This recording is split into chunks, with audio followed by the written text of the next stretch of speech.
if you do have a question, I have a couple up here. If you haven't turned it in yet, you can hold it up, and we have people that can walk around and grab it from you, but just make sure that you've turned in your question by the end of question 5. Okay?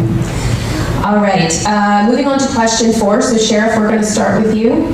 Sheriff, your deputies serve in a variety of assignments throughout the Sheriff's Office to include, but not limited to, CID, school resource positions, patrol operations, and courthouse security. What criteria do you use to determine where deputies are assigned? Are those assignments based solely on factors such as experience, skill set, performance, and merit? Or do other considerations play a role in the decision-making process? For the other 2 candidates, do you feel that deputies and resources are utilized efficiently? And if so, explain how, and if not, what would you change? Sheriff? Thank you. The collective bargaining agreement, also known as the CBA, clearly delineates how this process will take place. The post is put out agency-wide regarding an opening or an upcoming position. One applies, then an interview is scheduled.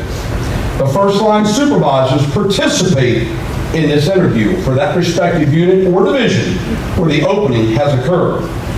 Based on the deputy's resume, their interview, their job performance, any special skill set they might have, their personality, a final choice is made by supervisors and our command staff. I'm briefed on the final decision, and I will approve or disapprove of their selection. We would love to place people where they want to be, in every case. But when no one is interested in that position, and no one applies, we still have a business need that must be filled for the Wicomico County Sheriff's Office. So not everybody goes where they want to go. Not everybody is going to get promoted in the agency. When I took over 20 years ago, the men and women within the Wicomico County Sheriff's Office demanded a fair and equitable promotional system, believing that people were being promoted solely based on merit or personal favors. We came up with a brand new promotional system that was brought in by the men and women within our office, and it's something we adhere to. Not everybody's going to get promoted. Some people will do better than others. But we have business needs that must be filled, and not everybody will go where they want to go. But we still have to fill the needs of our public and the community in which we serve, and we have to continue to do that. Thank you.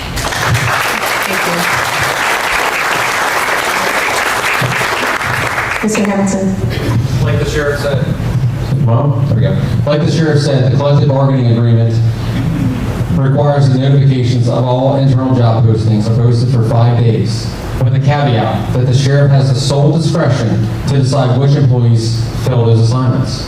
That being said, I do not believe that personnel are always being utilized effectively as they could be. I'm aware that several deputies, ranging from 6 months of service to a few years of service, have recently resigned because they felt like they were not being utilized to their full potential. While others who have more time on the job and are not willing to quit remain stuck in positions even after transfer requests are ignored. When people are first forced to work in areas that they are not best suited for, it results in poor work performance, and this is a disservice to our citizens.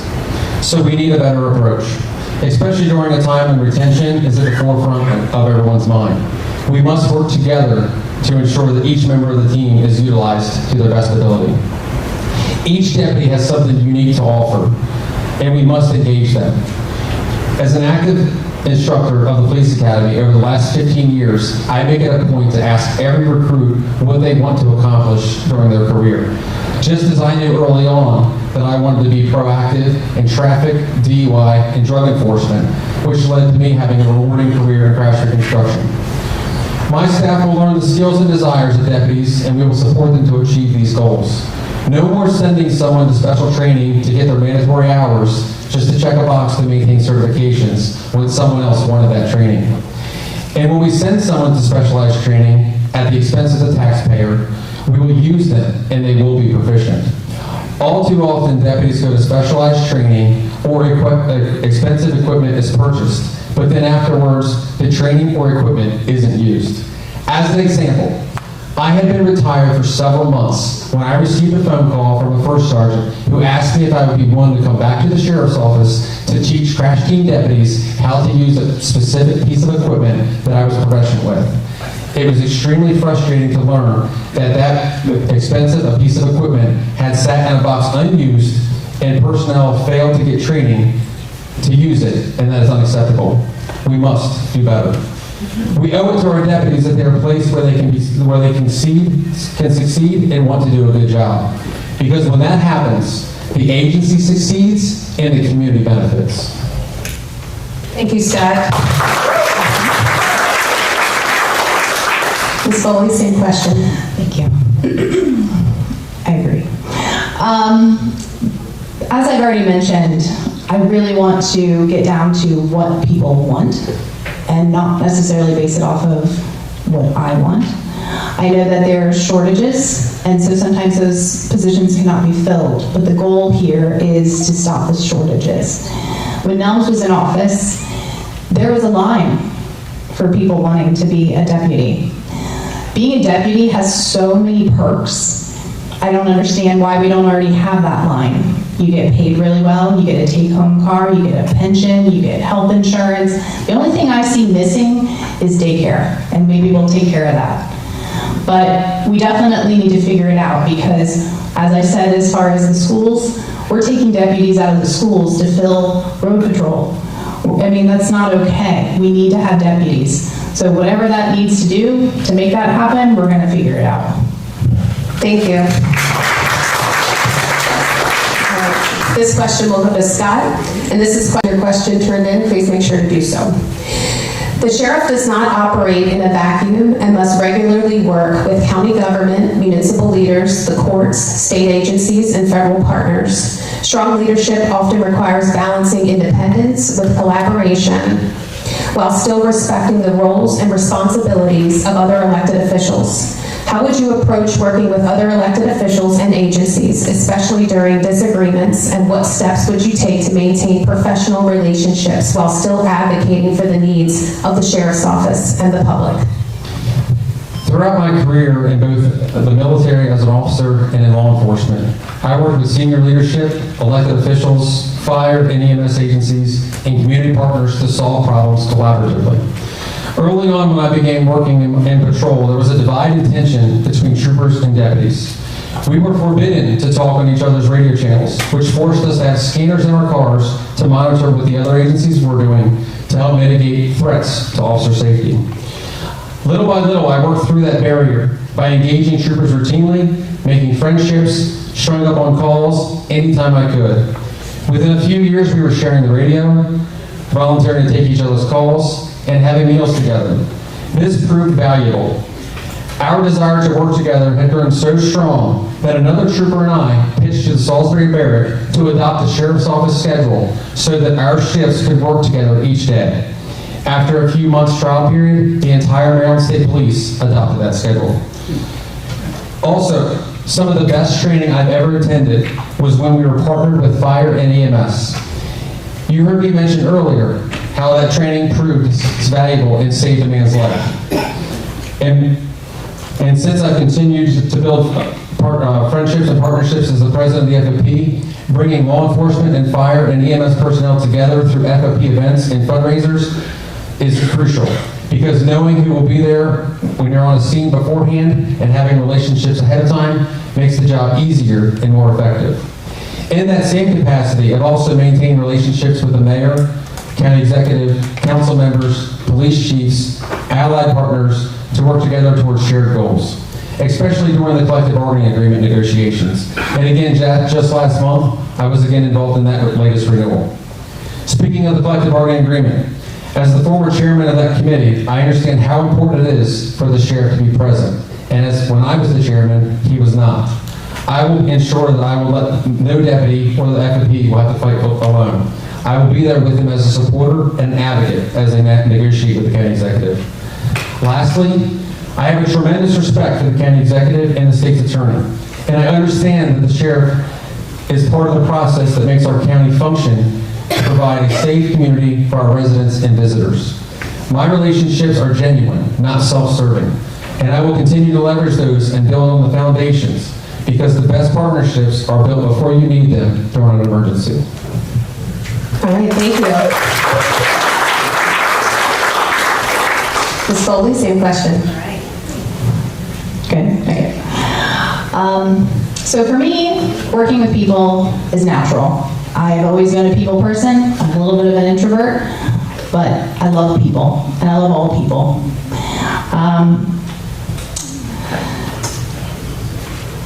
As far as leadership, I think it comes back to Frederick Douglass, where he says that he would be, I would unite, not a word I would normally use, not in any other manner, but uniting is important.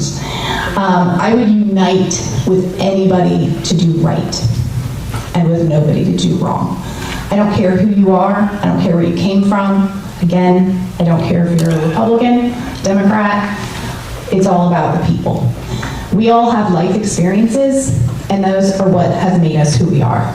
So we cannot judge each other based on those, because unless you've walked through their shoes, you can't understand it. You can try, you can learn, but you just have to accept people for who they are. As far as what I think needs to happen, is I think, when I'm running for sheriff, I want to be in the community. I have a child. I have no desire, traveling's fun and all, but my goal is to be in our community. My goal is to hear the people, both in an everyday situation, in meetings. I think the sheriff should be at council meetings. I think they should be at FOP meetings, if we're invited. I think we should be at any meeting that we can be. And I also think that we should be attending local organizations, churches, anywhere that people are feeling like they're not seen, and utilizing that time to help better our community. Because again, if we're not working together, we're not going anywhere. We're just doing the same thing over and over. So that is my goal, and I'm willing to work with anybody that's trying to do good. All right. Thank you, Ms. Foley.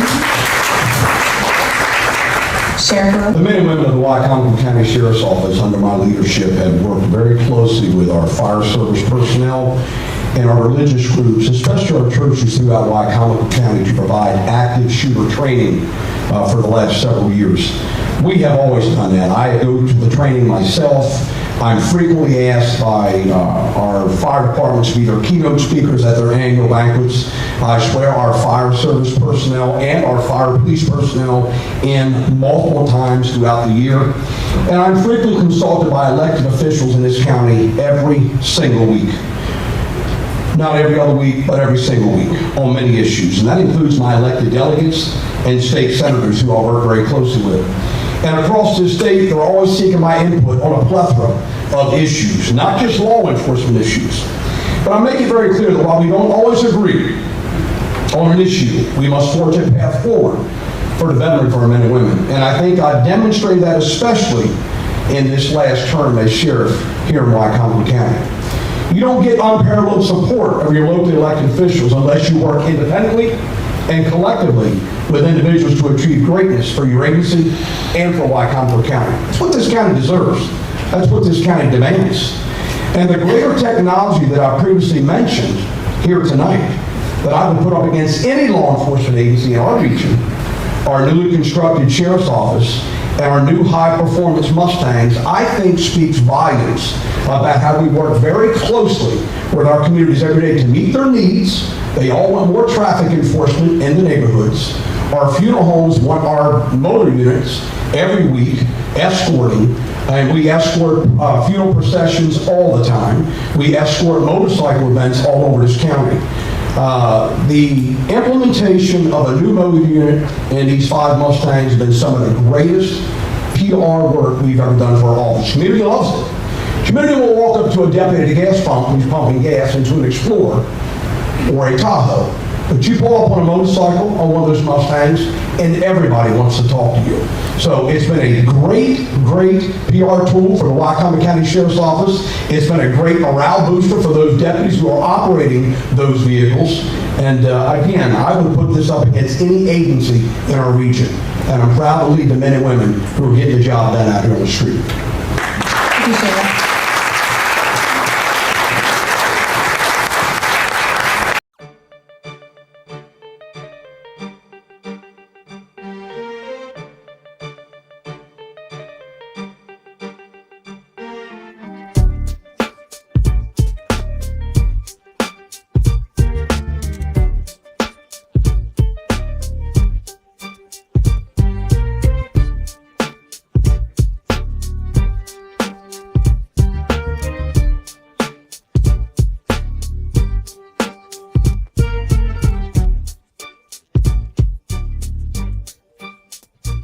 And this will be Ms. Foley's question starting off. Law enforcement agencies across the country are being challenged to modernize policies and procedures to meet today's expectations and realities. What policies, practices, technologies, or procedures within the Sheriff's Office do you believe are outdated or in need of review? And if elected or re-elected, what specific changes would you make to improve effectiveness, accountability, and public trust? So when we hear about the Sheriff's Office, you hear about all the toys that we have, which I think is amazing. It is absolutely fantastic that we have so many tools to help our officers, our deputies do the jobs that they need to do and hopefully be the safest that they can be. The thing that I see, I'm currently doing the Citizens Police Academy at the Salisbury City Police Department. And one of the things that they use is one of their favorite terms, not really, called CALIA.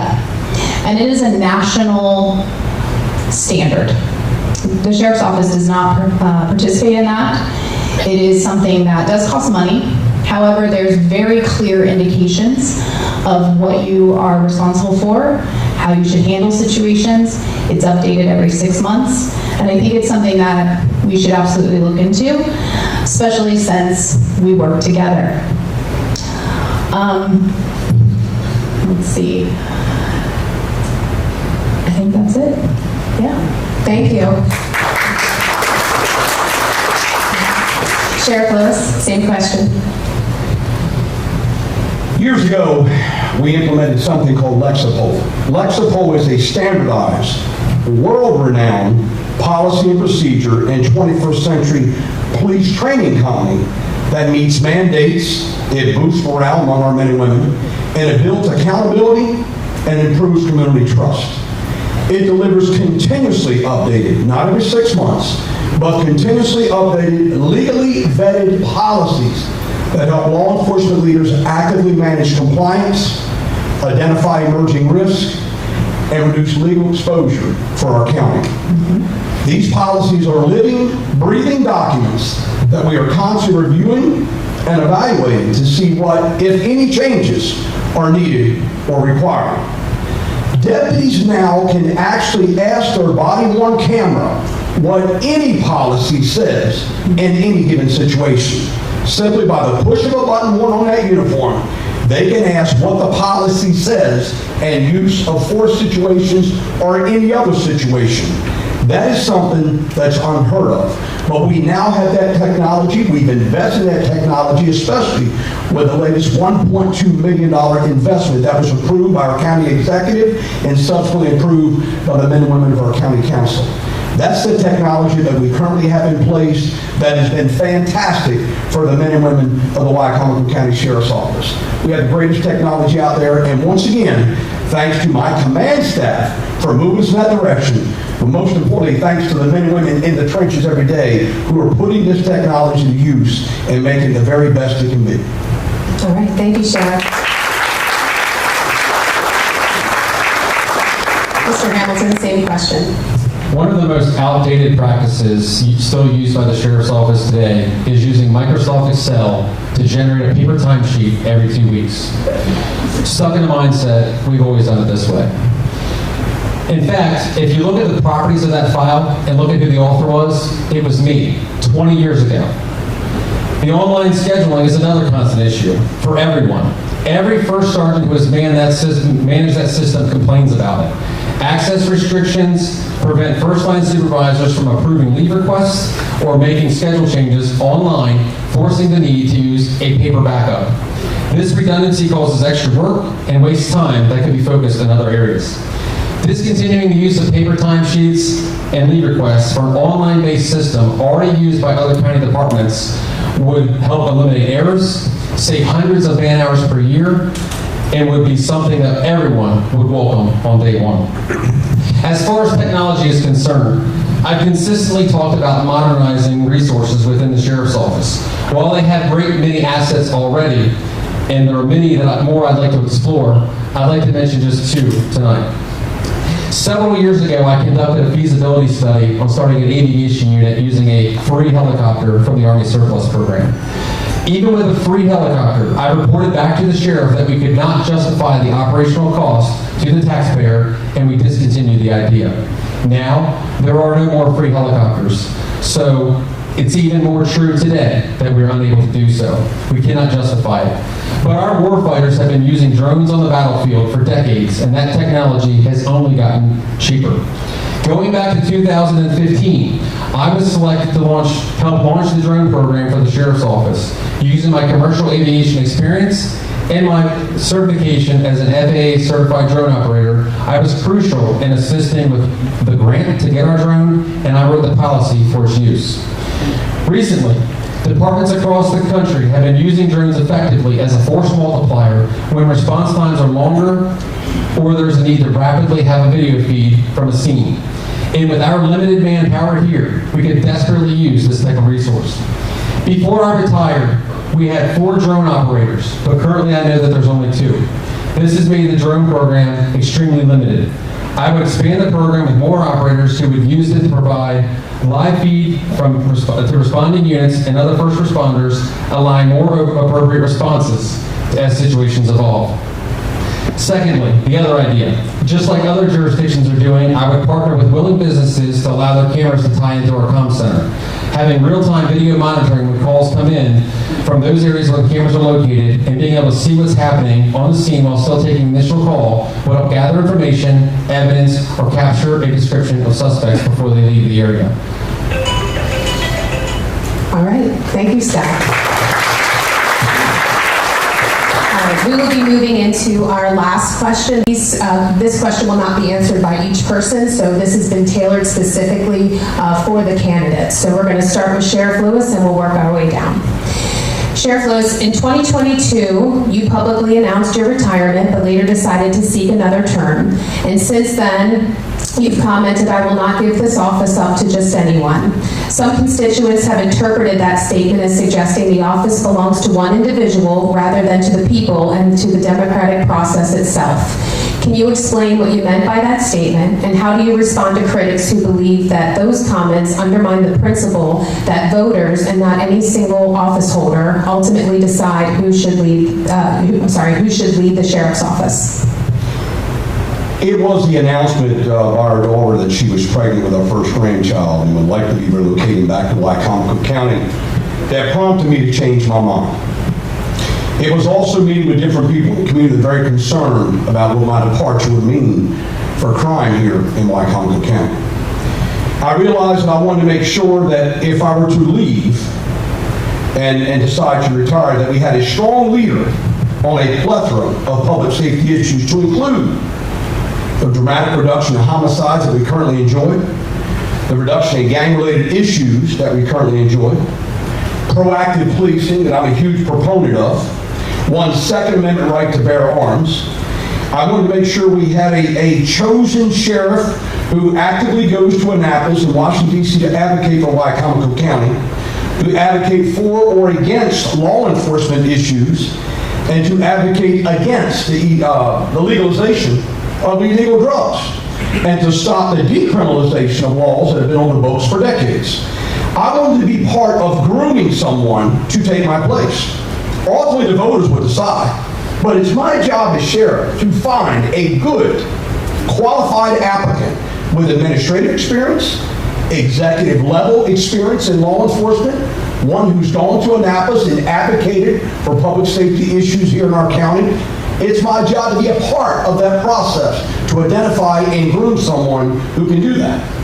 I believe our constituents demand that from their elected sheriff. And I also believe that from every corner of this county, I have constituents begging me once again not to leave.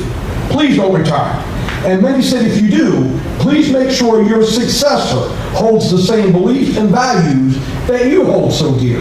And that really resonated with me. After further reflection, I realized the opportunity to continue to serve my community and further support the department's goals were very important to me.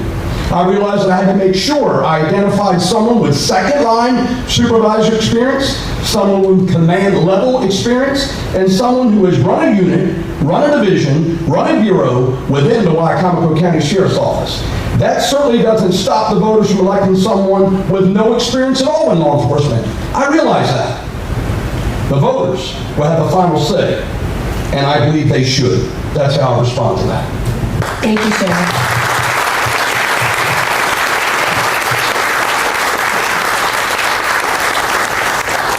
Mr. Hamilton, your campaign slogan has been more service, less politics. The current sheriff has publicly scrutinized that tagline, arguing that the role of sheriff is inherently political because it involves working with elected officials, managing budgets, and shaping public policy. What do you mean by more service, less politics? And how would you balance a service-driven approach to law enforcement with the political realities that come with serving as an elected sheriff? I've been asked several times about my slogan, and others have chosen to leave comments on social media about my understanding of what it means to run for a political position. Let me be clear. It's less politics, not zero politics. And it's less politics because I fully understand that some politics are required. But it's less politics for a reason. My slogan came specifically from watching the constant infighting between the sheriff and other elected leaders here in Wicomico County. Too often, the focus seemed to be on public conflict and public attacks instead of progress for the people they serve. Then, on August the 6th, 2024, during a county council meeting, the announcement that the decision had been made to forego retirement and run for a 6th term as sheriff was not for the people or for the deputies, but holding the county executive accountable and standing up to a bully. Shortly thereafter that, there was even efforts to change our form of government by eliminating the county executive position altogether. Many of us received postcards that said, "This is what law enforcement wants." Thankfully, the voters saw through that and rejected that effort. Recently, my opponent also publicly stated, and I quote, "Bitch, you have no idea what it's like to be a sheriff. It's all politics." First, I don't believe that language is appropriate in speaking about someone who served this county for more than 2 decades and served our country overseas.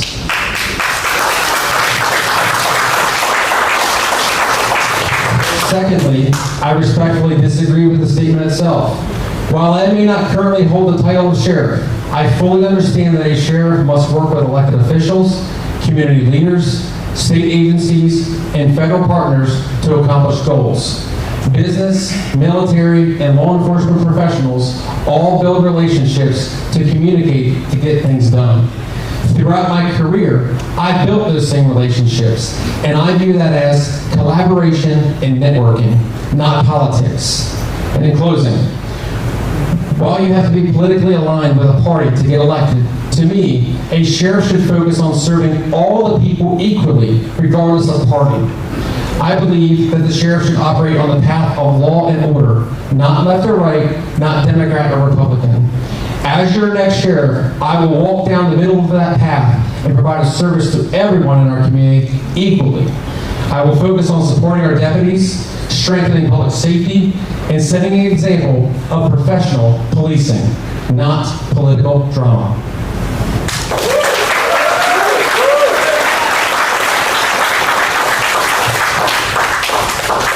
Thank you, Scott. Ms. Foley, the Sheriff's Office is a complex organization responsible for public safety, emergency response, corrections, investigations, and the supervision of sworn deputies. Critics of your candidacy have raised concerns about your lack of direct law enforcement experience. How do you plan to lead a law enforcement agency without prior policing experience? How would you build credibility and trust among deputies, command staff, and the citizens of Wicomico County if elected to the office of sheriff? So as far as law enforcement is concerned, and not having it already, because again, when I'm elected, I have to go to the academy. So I will get the law enforcement experience. So that is not a concern for me. It's not a weakness to not already have law enforcement experience. Do I wish I did? Absolutely. But the position was written in the state constitution that it was not required, which is why I chose to run. It was a position that is stated as representation for the people, not the sheriff's office. And I think it's important also to remember that the sheriff's job is not all the things that the sheriff's office does. It is to oversee the sheriff's office. There is an entire command staff that keeps you safe. It is not the sheriff that's doing that. It is the people that have the boots on the ground. It's the people doing the paroling. It's the people sitting in the schools. It's the people sitting in the courts. There are so many people that make that sheriff's office work. I am a small part, but I am willing to learn anything I need to be successful in it.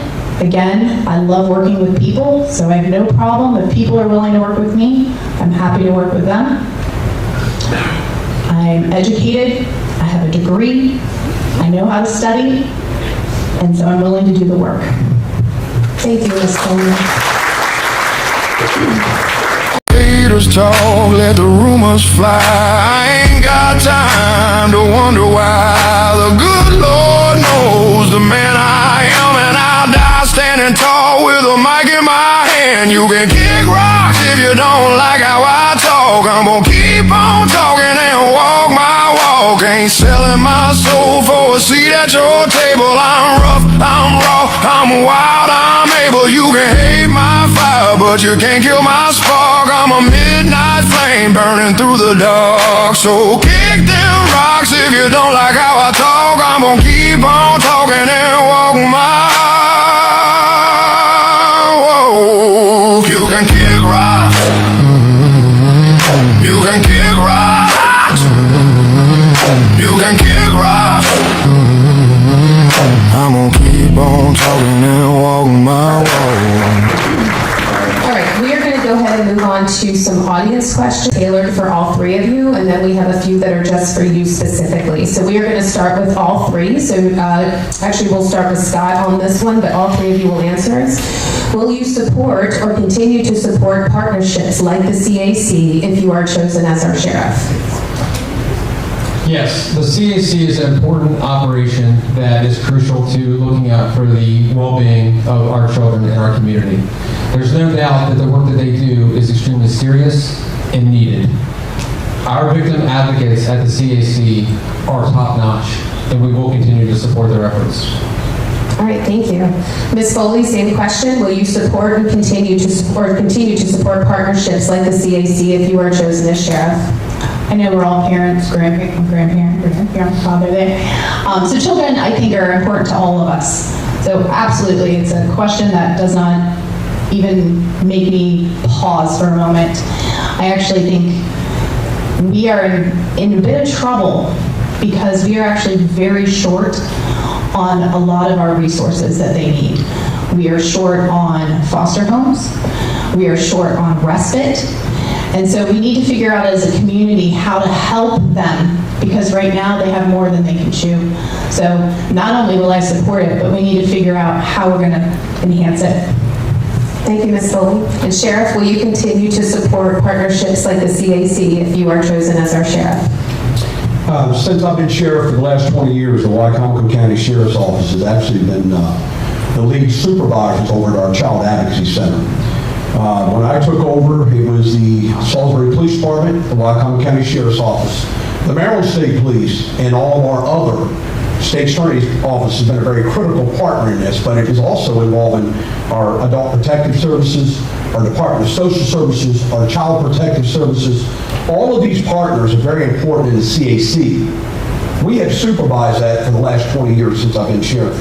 I have a meeting tomorrow with Chief Dave Monshine and State Attorney Jamie Dykes, who is present here tonight, just to address staffing concerns because our men and women over there right now are overworked.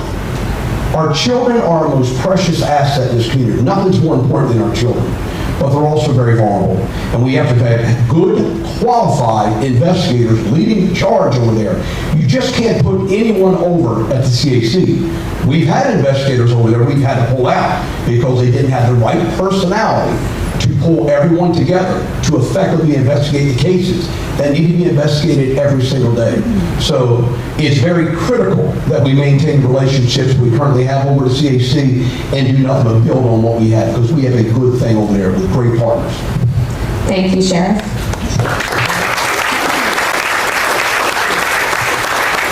This question is just for Ms. Foley. Do you believe in term limits for elected officials? Why or why not? That's a tough one. In some ways, when I started this journey, I absolutely did. Because when this position was created, there was term limits. 2 years was the term limit. Then wars happened, and there weren't as many people to fill the space. Started to slowly go to 4 years, and then it just keeps getting longer.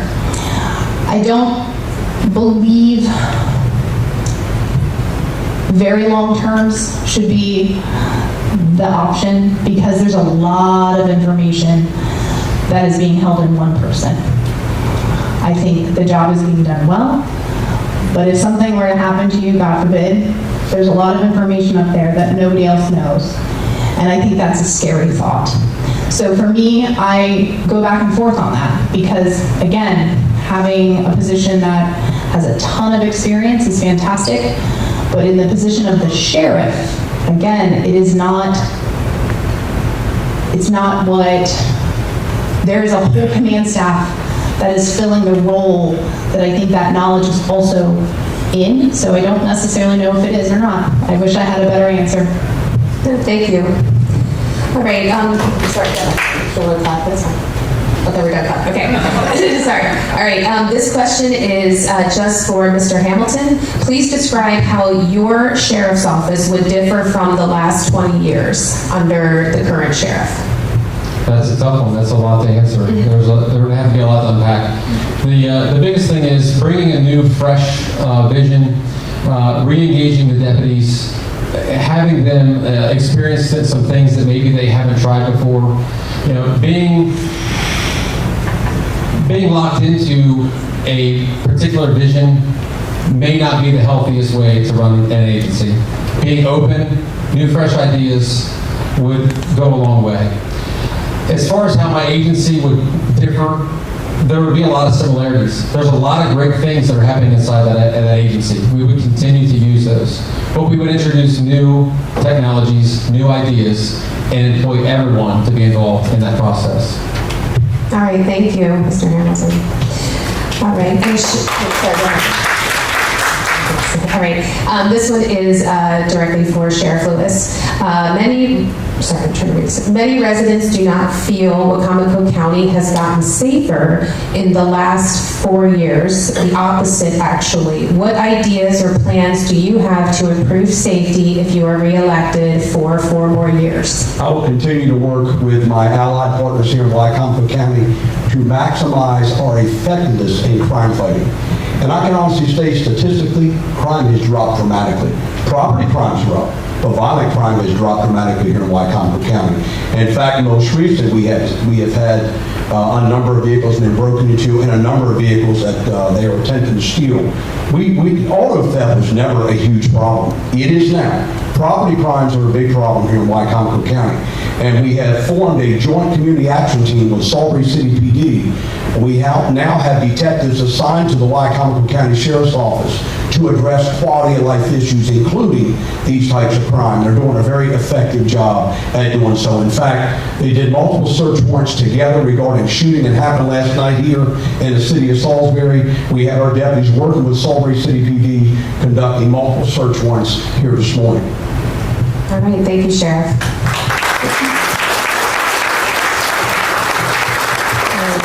This question, Scott Hamilton and Lana Foley, and this person would like both of you to answer.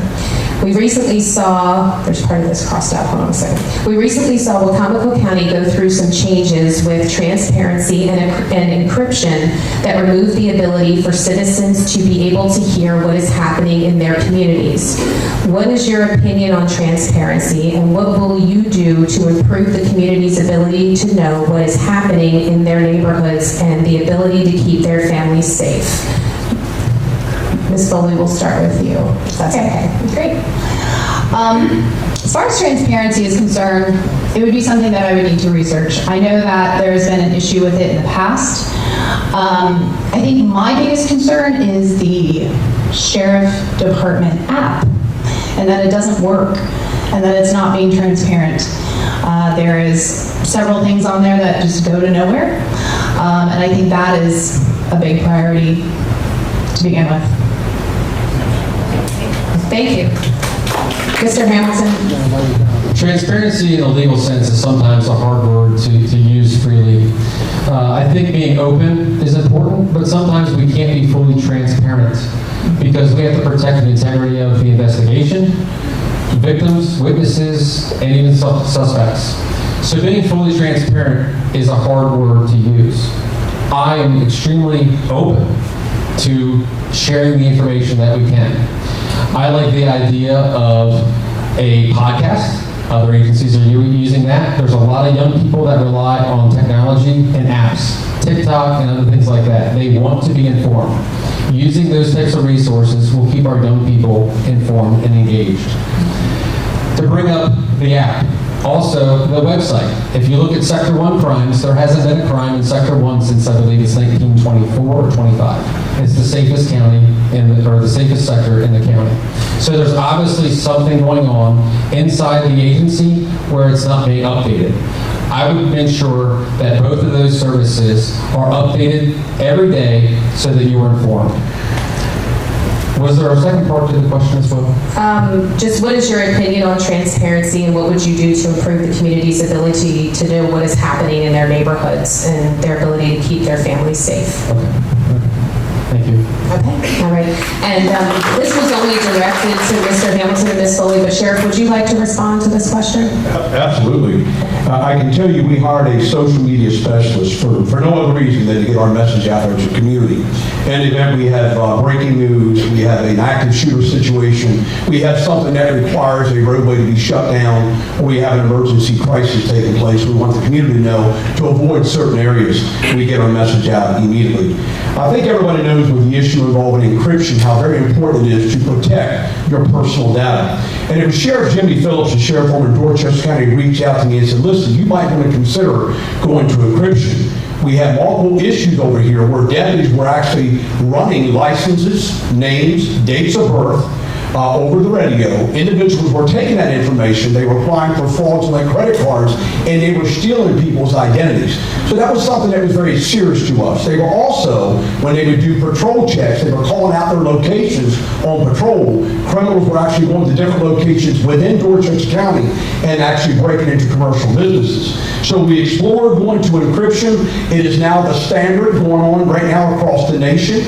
Most of your larger agencies, like Wicomico County, have gone or are going to encryption, and the Maryland State Police here in the Eastern Troop out of the Eastern Barrack have just gone to encryption. And I was talking to the Maryland State Police the other day, and they've made it very clear, depending on how this works, they will likely go to encryption. They might not go to full encryption, but they will go to encryption in counties that currently have it so they can better communicate in a safe and secure way to protect the identity of our individuals and protect their confidential information. We have a duty and responsibility to do just that. Thank you, Sheriff. Didn't live through the trauma just to stop when you speak. I fight for my freedom.